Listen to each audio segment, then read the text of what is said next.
അനുഗ്രഹീതമായ മറ്റൊരു ദിനം കൂടി നമ്മുടെ ജീവിതത്തിലേക്ക് ദാനമായി ദൈവം നൽകിയിരിക്കുക. ഈ ദിവസം നമ്മൾ സമാധാനത്തെ പറ്റി ഒന്ന് സംസാരിച്ച് പ്രാർത്ഥിക്കുവാനാണ് ആഗ്രഹിക്കുന്നത്. ദൈവത്തിന് മഹത്വം കരയേറ്റിക്കൊണ്ട് നമുക്ക് ആരംഭിക്കാം. സ്തോത്രം, സ്തോത്രം, സ്തോത്രം. നല്ലൊരു ദിവസം തന്നതിനായി നന്ദി. ആരോഗ്യം തന്നതിനായി, ഉണർന്നെഴുന്നേറ്റിരിപ്പാൻ കർത്താവ് കൃപ നൽകിയതിനായി സ്തോത്രം. ഈ ഒരു പ്രഭാതം കാണുവാൻ ദൈവാവസരം ഒരുക്കിയതിനായി നന്ദി. വളരെ വേഗത്തിൽ ആ സമാധാനത്തിന്റെ വാക്യത്തെ ഒന്ന് വായിക്കുവാൻ ഞാൻ ആഗ്രഹിക്കുക. ഫിലിപ്പിയർക്ക് എഴുതിയ ലേഖനം 4-ാം അധ്യായമാണ്. അതിന്റെ 6 മുതലുള്ള വാക്യങ്ങളിലാണ്. ഒന്നിനെക്കുറിച്ചും വിചാരപ്പെടരുത്, എല്ലാറ്റിലും പ്രാർത്ഥനയാലും അപേക്ഷയാലും നിങ്ങളുടെ ആവശ്യങ്ങൾ സ്തോത്രത്തോടുകൂടെ ദൈവത്തോട് അറിയിക്കുക എത്ര വേണ്ടത്. എന്നാൽ സകല ബുദ്ധിയെയും കവിയുന്ന സമാധാനം നിങ്ങളുടെ ഹൃദയങ്ങളെയും നിലവുകളെയും ക്രിസ്തു യേശുവിൽ കാക്കും. സമാധാനം ഉണ്ടാകുന്ന 2 വഴികൾ അവിടെ പറഞ്ഞിരിക്കുക. ഒന്ന്, ഒന്നിനെക്കുറിച്ചും വിചാരപ്പെടരുത്. സ്തോത്രം. അടുത്ത് പറയുകയാണ് എല്ലാറ്റിലും. എല്ലാറ്റിലും എന്ന് പറഞ്ഞാൽ എല്ലാറ്റിലും. അതിനകത്ത് പ്രത്യേകിച്ച് ഇന്ന വിഷയമൊന്നും അല്ലേ? എല്ലാറ്റിലും. അതിനകത്ത് എന്തെങ്കിലും കാറ്റഗറി തിരിക്കണോ? നിങ്ങൾ അങ്ങനെയെങ്കിലും മാറ്റി വെച്ചിട്ടുണ്ടോ? ഇത് ദൈവത്തോട് പറയാവോ? അല്ലേ? ഒന്നുമില്ല, എല്ലാം ചേർത്ത് പറയാം. എല്ലാറ്റിലും നിങ്ങളുടെ എല്ലാറ്റിലും പ്രാർത്ഥനയാലും അപേക്ഷയാലും നിങ്ങളുടെ ആവശ്യങ്ങൾ സ്തോത്രത്തോടെ ദൈവത്തോട് അറിയിക്കണം. എല്ലാറ്റിലും പ്രാർത്ഥന വേണം. എല്ലാ കാര്യത്തിനും പ്രാർത്ഥന വേണം. ഒരു കാര്യവും മാറ്റി നിർത്താനില്ല. എല്ലാറ്റിലും പ്രാർത്ഥന വേണം. ദൈവസന്നിധിയിൽ അപേക്ഷിക്കും. ആവശ്യങ്ങൾ സ്തോത്രത്തോടെ ദൈവത്തോട് അറിയിക്കുക എത്ര വേണം. പ്രാർത്ഥിക്കണം. എല്ലാ ആവശ്യങ്ങളും കർത്താവിൻ്റെ സന്നിധി പങ്കുവയ്ക്കണം, പ്രാർത്ഥിക്കണം, കർത്താവിനോട് അപേക്ഷിക്കണം. അത് സ്തോത്രത്തോടെ ദൈവത്തെ അറിയിക്കണം. സ്തോത്രം വളരെ ഇമ്പോർട്ടൻ്റ് ഉള്ള കാര്യമാണ്. ഇന്നലെ രാത്രി നമ്മൾ സ്തോത്ര പ്രാർത്ഥന നടത്തി. അത് വളരെ പ്രാധാന്യമേറിയ കാര്യമാണ്. പുത്രന്റെ നാമത്തെ തിരുസന്നിധിയിലേക്ക് സ്മരിക്കുക. എബ്രായ ലേഖനം 13-ാം അധ്യായത്തിൽ ഞാനത് പറഞ്ഞു.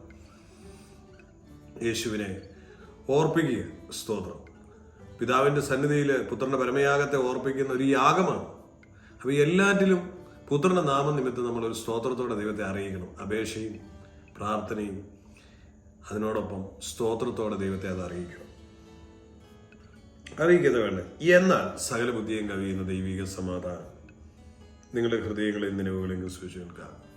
ഈ സമാധാനമില്ലാത്ത ഹൃദയത്തിലാണല്ലോ അല്ലേ? ചിന്തകളിലാണല്ലോ അല്ലേ? പുറമേ നോക്കിയാൽ നിങ്ങൾക്ക് സമാധാനം ഉണ്ടോ ഇല്ലയോ എന്നുള്ളതൊന്നും ആർക്കും അറിയത്തില്ല അല്ലേ? നിങ്ങൾ ഭയങ്കര സമാധാനത്തിലാണ്, സന്തോഷത്തിലാണെന്നൊക്കെ വിചാരിക്കും. നിങ്ങളുടെ ഉള്ളം പ്രക്ഷുബ്ധമായിരിക്കും, കലുഷിതമായിരിക്കും, ആകുലീതമായിരിക്കും, പതറിയ മനസ്സായിരിക്കും അല്ലേ? നാട്ടുകാരറിയുന്നില്ല. അവർക്ക് എന്നാ കുഴപ്പം? അവനെന്നാ പ്രശ്നം? അല്ല, ഹാപ്പി ആയിട്ട് നടക്കുന്നു. ആകെ നീറിപ്പോകുകയായിരിക്കും. സ്വസ്ഥതയില്ലാതെ, സമാധാനമില്ലാതെ, ആകുലതയോടെ. ലോകത്തിന് മനസ്സിലാകത്തില്ല. എന്നാൽ നിങ്ങളുടെ ഹൃദയത്തിലെ ആ സമാധാനം നഷ്ടപ്പെടാത്ത ഒരു സമാധാനം നിങ്ങൾക്ക് തരും. നിങ്ങളുടെ നിലവുകളിൽ, ചിന്തകളിൽ വ്യാപരിക്കുന്ന, നിങ്ങളെ അസ്വസ്ഥമാക്കുന്ന ചിന്തകളിൽ, ടെൻഷനാക്കുന്ന, വറീഡാക്കുന്ന, ഡിപ്രഷനാക്കുന്ന, അത് നിങ്ങളുടെ ഹൃദയങ്ങളിലും നിലവുകളിലും സംഭവിക്കുന്ന സംഭവമാണ്. അത് സമാധാനത്തിൽ കാക്കാമെന്ന് കർത്താവ് പറയാം. എങ്ങനെയാണ് ആ സമാധാനം വരുന്നതെന്ന് മേളിൽ പറഞ്ഞത്? നിങ്ങളുടെ ആവശ്യങ്ങളെല്ലാം 6-ാം വാക്യത്തിൽ പറയാം. സ്വന്തം ഒന്നിനെക്കുറിച്ചും വിചാരപ്പെടരുതെന്നുള്ളതാണ് അടിസ്ഥാനപരമായിട്ടുള്ള കാര്യം. ബൈബിൾ അസന്നിഗ്ധമായി പറയുകയാണ്, ദൈവത്തിന്റെ ആത്മാവായ പരിശുദ്ധാത്മാവ് പറയുകയാണ്, ഒന്നിനെക്കുറിച്ചും വിചാരപ്പെടരുത്. ഈ ഭൂമിയിൽ നടക്കുന്ന ഒരു വിഷയത്തിൽ നിങ്ങൾ വിചാരപ്പെടണം. നിങ്ങൾ വിചാരപ്പെടുന്നതുകൊണ്ടൊന്നും അല്ല കാര്യങ്ങൾ നടക്കുന്നത്. ദൈവം തമ്പുരാനാണ് അത് നടത്തുന്നത്. നിങ്ങൾ യേശുവിനെ കർത്താവെന്ന് പറഞ്ഞിട്ടുണ്ടെങ്കിൽ, സ്വീകരിച്ചിട്ടുണ്ടെങ്കിൽ, നിങ്ങളുടെ ജീവിതം നടത്തുന്ന നിങ്ങളുടെ ജീവിതത്തിന്റെ കർത്താവ് യേശുവാണ്. അപ്പം നിങ്ങളത് വിചാരപ്പെടണ്ട. നിങ്ങളുടെ കർത്താവ് അത് വിചാരപ്പെട്ടു പോകും. അപ്പം നിങ്ങൾ, തിരുവചനം പറയുന്നത്, ഞാനും നിങ്ങളും ഒന്നിനെ പറ്റിയും വിചാരപ്പെടരുത്. എല്ലാറ്റിലും, എന്ത് സാഹചര്യമാണെങ്കിലും അത് പ്രാർത്ഥനയോടെ ദൈവത്തിന്റെ സന്നിധിയിലേക്ക് അപേക്ഷയായി കഴിക്കണം. സ്തോത്രത്തോടെ എന്നിട്ട് ദൈവത്തെ അറിയിക്കണം. സ്തോത്രം പറയുമ്പോൾ യേശു ക്രിസ്തുവിനെ യാഗത്തെ ഓർപ്പിക്കുക. യാഗത്തിലൂടെ ഞാൻ യോഗ്യനായി തീർന്ന ഒരു ഓർമ്മപ്പെടുത്തലാണ്.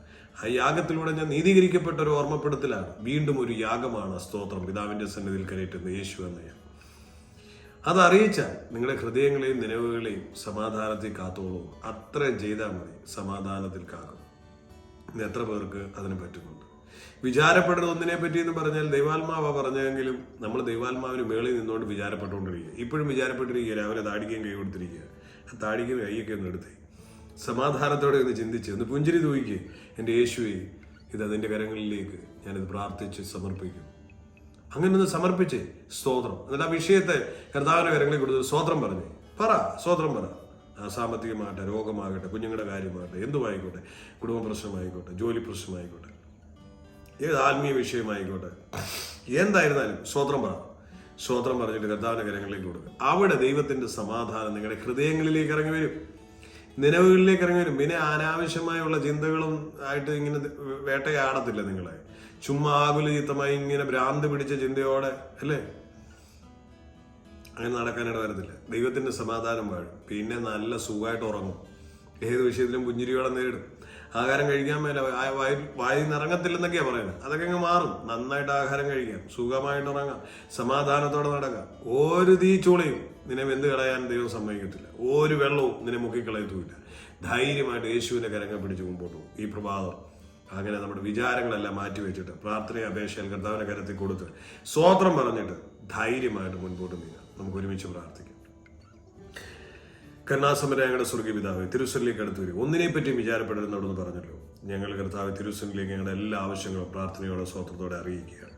പിതാവോട് ഞങ്ങളെ ഹൃദയത്തിൽ സമാധാനവും നിലവുകളിൽ സമാധാനവും നൽകുന്നതിനായി സ്തോത്രം ഉള്ളങ്കരങ്ങളിലേക്ക് നൽകുകയാണ്. ഇന്നലെ കണ്ടുകൊണ്ടിരിക്കുന്ന ഓരോ പ്രിയപ്പെട്ടവരെയും ഞാൻ അനുഗ്രഹിക്കുന്നു. കൃപയുടെ കരങ്ങളെ സൂക്ഷിക്കണം. അവരെ നാവിലപ്പെട്ട സകല വിഷയങ്ങളിലും കർത്താവെ ഒരു മഞ്ഞ് പോലെ ഒരുങ്ങിപ്പോകട്ടെ. അവർക്കതിൽ ജയം പ്രാപിക്കുവാനിടയാകട്ടെ. സമാധാനവും സ്വസ്ഥയും ഞാൻ കൽപ്പിച്ചാകും. പിതാവ് പ്രാർത്ഥന കേൾക്കുന്ന കൃപയ്ക്കായി സ്തോത്രം.